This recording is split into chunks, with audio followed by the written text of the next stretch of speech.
qué debería preocuparnos toda esta batería de medidas que está intentando imponer Petro en Colombia? Lo primero es porque estas medidas que se presentan como aparentemente sociales son profundamente antisociales. Empecemos por la primera, su idea de estatalizar la sanidad.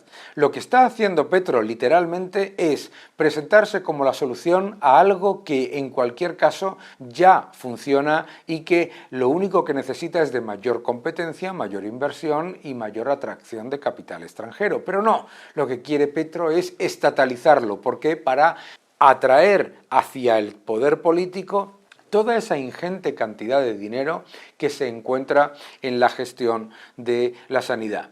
Colombia tiene un sistema muy social de sanidad en el que la cobertura es prácticamente igual para todos los niveles de renta. Entonces, entrar en estatalizarlo es ponerlo en peligro. ¿Y por qué es ponerlo en peligro? Igual que el sistema de pensiones. Estatalizar el sistema de pensiones es literalmente hacer lo que hizo Argentina y luego terminó destruyendo la economía. ¿Por qué?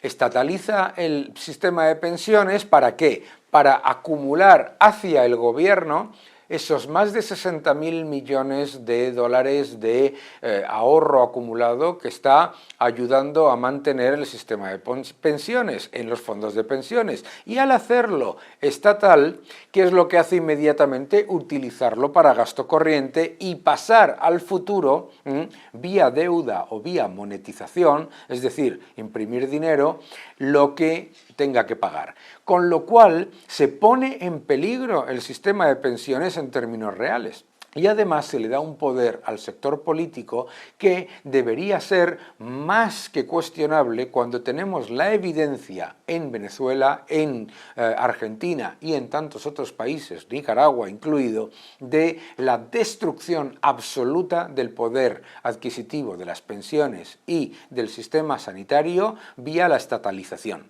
La estatalización es la politización de los servicios públicos. El tercer elemento peligroso de la política de Petro es que ante la evidencia de que no tiene suficiente apoyo en el Congreso para estatalizar, es decir, politizar los servicios públicos, quiere llevar a cabo un proceso constituyente, que es el caballo de batalla del populismo de ultraizquierda siempre para tomar el poder y destruir la economía. Lo ha hecho en Venezuela, lo intentó en Chile y lo quiere hacer en Colombia. Ese proceso constituyente lo que busca es darle un poder absolutamente desproporcionado al poder político, de manera que los que están en el poder prácticamente sea imposible echarlos y además que los que están en el poder puedan absorber toda la capacidad de riqueza de la economía y transferirle a los ciudadanos la destrucción de la política monetaria y la destrucción del poder adquisitivo de la moneda. El peso colombiano se ha comportado de manera relativamente estable estos meses y durante un año, y eso es fundamentalmente por la enorme cantidad de remesas que llegan de Estados Unidos en dólares. Pero no podemos olvidar que el objetivo último del populismo es destruir el poder adquisitivo de la moneda, que en realidad es el equivalente a una gigantesca transferencia de riqueza de los salarios reales, de los ahorradores y de la economía productiva hacia el gobierno. Y siempre presentarse como la solución, echar la culpa de la inflación a los demás y presentarse como la solución. Cualquier ciudadano que en Colombia esté preocupado por la corrupción, las dificultades de gestión, la mala disponibilidad de los políticos a la hora de responder ante los retos de los ciudadanos, debería estar aterrado ante la posibilidad de politizar la sanidad y las pensiones, porque eso es lo que está proponiendo Petro, politizar la sanidad y las pensiones. Y cuando se politizan los servicios públicos, se destruye lo que fingen proteger. 2 billones de euros, un aumento de 365.000 millones de deuda. Esto es lo que está haciendo el gobierno de Sánchez. 2 billones de euros de deuda pública. Vamos a hablar de todo ello. Es increíble, pero los datos que publica ahora el Banco de España nos muestran el agujero absolutamente brutal de deuda que está dejando el sanchismo. Vamos a verlo.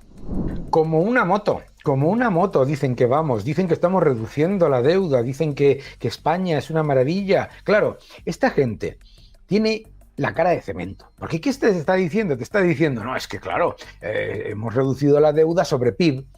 Es decir, sube la deuda, pero el PIB sobre el que se valora, que es nominal, es decir, incluyendo la inflación, pues aumenta. Entonces, ¿qué es lo que ocurre? Atención, que te empobrecen doblemente. ¿Por qué? Porque sube la deuda, suben los impuestos, te hacen más pobre, etc.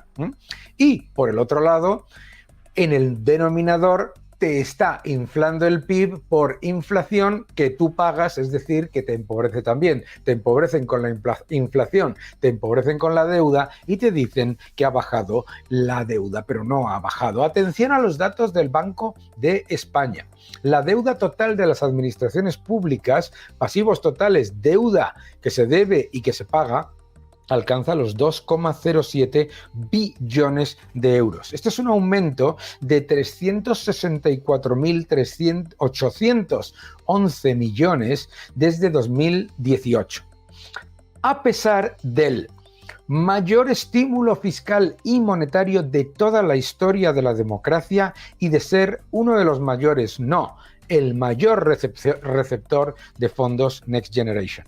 Con semejante impulso, ¿cuánto ha aumentado el PIB en ese periodo? Menos de 255.000 millones. Atención al exitazo que dice Bolaños, que es que la derecha hay que ver cómo es.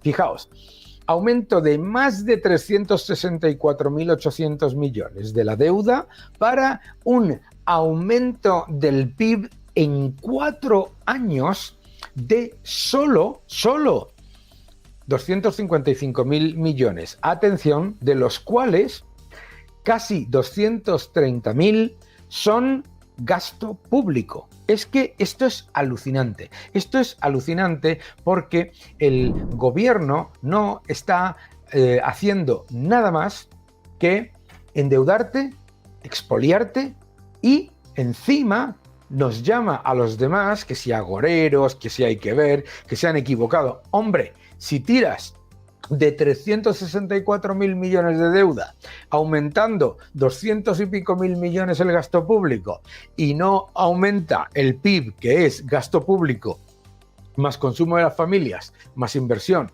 más exportaciones, menos importaciones, es que además de ser un sectario, eres un inútil. Claro que ha aumentado algo el PIB, pero es la tercera peor recuperación de toda la Unión Europea, la tercera peor recuperación de toda la Unión Europea, con el segundo mayor aumento de deuda. Ojo, el segundo mayor aumento de la presión fiscal normativa, del esfuerzo fiscal de los ciudadanos, el mayor empobrecimiento de los comparables, nos quedamos a 15 puntos de la media de la Unión Europea en PIB per cápita ajustado por poder adquisitivo, y encima nos dicen que es que somos unos agoreros y que nos hemos equivocado. Hombre, tirando de la chequera de otro, claro, es que con la tarjeta de crédito de otro, todos los restaurantes son baratos. Y la realidad de estos datos es que nos están arruinando, que la seguridad social han triplicado la deuda de la seguridad social, que han aumentado masivamente la deuda pública. Y claro, así se tiran el rollo de, entre comillas, crecer, pero si no están creciendo, si es un rebote absolutamente insuficiente en el que la inversión entre el año 2019 y el año 2023 ha caído, que el consumo está prácticamente plano, solamente ha hecho el rebote, en el que han mejorado las exportaciones gracias a que las empresas están saliendo fuera. Hombre, vamos, es que solo faltaba que encima, multiplicando el gasto público y la deuda, no hubiese un poco de aumento de PIB, pero es que ese aumento de PIB es un desastre absoluto. Eso no es crecimiento, eso es engordar. Que no te engañen.